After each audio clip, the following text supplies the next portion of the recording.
से ही हिंदुओं से नफरत करता रहा है। जब भी सत्ता से बेदखल हुए तो या तो हिंदू बनने का ढोंग रचा या हिंदुओं को तोड़ने का प्रयास किया। सबूत नंबर 1, 7 फरवरी 1916 जवाहरलाल नेहरू और कमला नेहरू की शादी में नेहरू ने 3 कार्ड छपवाए। तीनों कार्ड अंग्रेजी के अलावा सिर्फ अरबी लिपि और फारसी भाषा में छपे थे। तीनों ही कार्ड में किसी भी हिंदू देवी देवता का नाम नहीं लिखा गया था, न ही उन कार्ड पर हिंदू धर्म से जुड़ा कोई श्लोक लिखा था। हिंदू संस्कृति या फिर संस्कृत भाषा का कार्ड में कोई नामो निशान तक नहीं था। सबूत नंबर 2, आजादी के बाद जब वल्लभ भाई पटेल ने सोमनाथ मंदिर के दोबारा निर्माण की कोशिश की तो महात्मा गांधी ने इसका स्वागत किया, लेकिन जवाहरलाल नेहरू लगातार इसका विरोध करते रहे। यहाँ तक कि जब तत्कालीन राष्ट्रपति राजेंद्र प्रसाद वहां गए तो उन्होंने बकायदा उन्हें जाने से मना किया और विरोध भी दर्ज कराया। सबूत नंबर 3, बनारस हिंदू विश्वविद्यालय में हिंदू शब्द रखने पर जवाहरलाल नेहरू को घोर आपत्ति थी। उन्होंने इस शब्द को हटाने के लिए कहा था। पंडित मदन मोहन मालवीय पर भी दबाव डाला था। हालांकि उन्होंने अलीगढ़ मुस्लिम यूनिवर्सिटी में मुस्लिम शब्द रखने पर कभी आपत्ति नहीं जताई। सबूत नंबर 4, वंदे मातरम को राष्ट्रगीत बनाने पर जवाहरलाल नेहरू ने आपत्ति जताई थी। उन्हीं की आपत्ति के बाद मुस्लिमों का मनोबल बढ़ा, जिससे आज तक मुस्लिम वंदे मातरम गाने का विरोध करते हैं। सबूत नंबर 5, 7 नवंबर 1966 दिल्ली में हजारों नागा साधु इकट्ठा होकर ये मांग कर रहे थे कि गाय की हत्या बंद होनी चाहिए।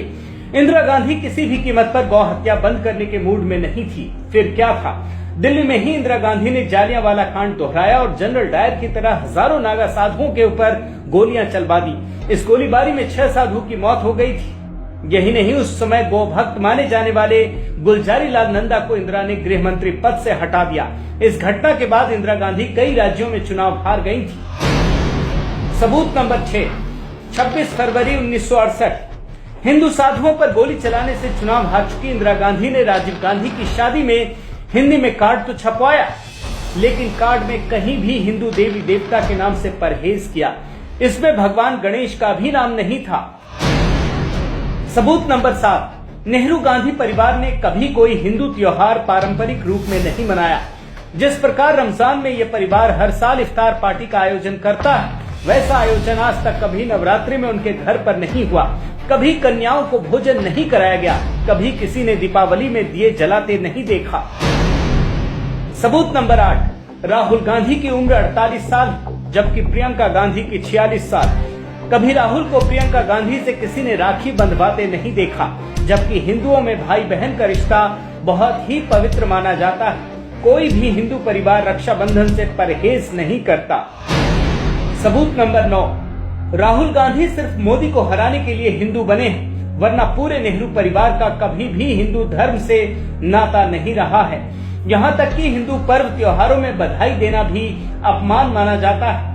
उदाहरण के लिए इस साल पहली बार कांग्रेस दफ्तर में होली बनाई गई। इससे पहले अघोषित बैन था। राहुल गांधी ने पहली बार लोगों को 2017 में दिवाली की शुभकामनाएं दी। सबूत नंबर 10, नेहरू गांधी परिवार कभी भी राम मंदिर निर्माण का समर्थन नहीं करता, बल्कि राम मंदिर के निर्माण को लेकर सुप्रीम कोर्ट में होने वाली सुनवाई में भी कांग्रेसियों ने रोड़ा अटकाने का काम किया है। कांग्रेसी नेता कपिल सिब्बल ने सुप्रीम कोर्ट में कहा था कि राम मंदिर की सुनवाई जुलाई 2019 तक टाल दी जाए ताकि लोकसभा चुनाव हो सके, ताकि कांग्रेस हिंदुओं को बरगला कर सत्ता में आ जाए और राम मंदिर के निर्माण पर हमेशा के लिए रोक लग जाए। सबूत नंबर 11, 2007 में कांग्रेस सरकार ने सुप्रीम कोर्ट में हलफनामा देकर कहा था कि भगवान राम, सीता, हनुमान और वाल्मीकि काल्पनिक किरदार हैं, इसलिए राम सेतु का कोई धार्मिक महत्व नहीं माना जा सकता है। सबूत नंबर 12, कांग्रेस ने ही पहली बार मुस्लिमों को हज में सब्सिडी देने और अमरनाथ यात्रा पर टैक्स लगाने का पाप किया है। गौरतलब है कि दुनिया के किसी भी देश में हज में सब्सिडी नहीं दी जाती है। सिर्फ कांग्रेस ने भारत में ये शुरू किया। मोदी सरकार ने इसे खत्म कर दिया। सबूत नंबर 13, कांग्रेस ने ही सबसे पहले दुनिया भर में हिंदुओं को बदनाम करने के लिए हिंदू आतंकवाद नाम का शब्द गढ़ा। एक ऐसा शब्द ताकि मुस्लिम आतंकवाद की तरफ से दुनिया का ध्यान भटकाकर हिंदुओं को आतंकवादी सिद्ध किया जा सके।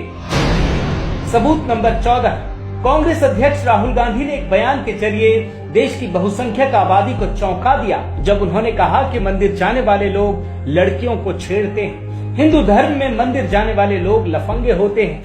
लोग मंदिर में जाते हैं, मत्था टेकते हैं, देवी की पूजा करते हैं, वही लोग आपको बस में छेड़ते हैं, वही लोग आपको दबाते हैं। सबूत नंबर 15, 3 तलाक पर सुनवाई के दौरान राहुल गांधी के करीबी कांग्रेस नेता कपिल सिब्बल ने इस्लामिक कुरीति से भगवान राम की तुलना कर दी।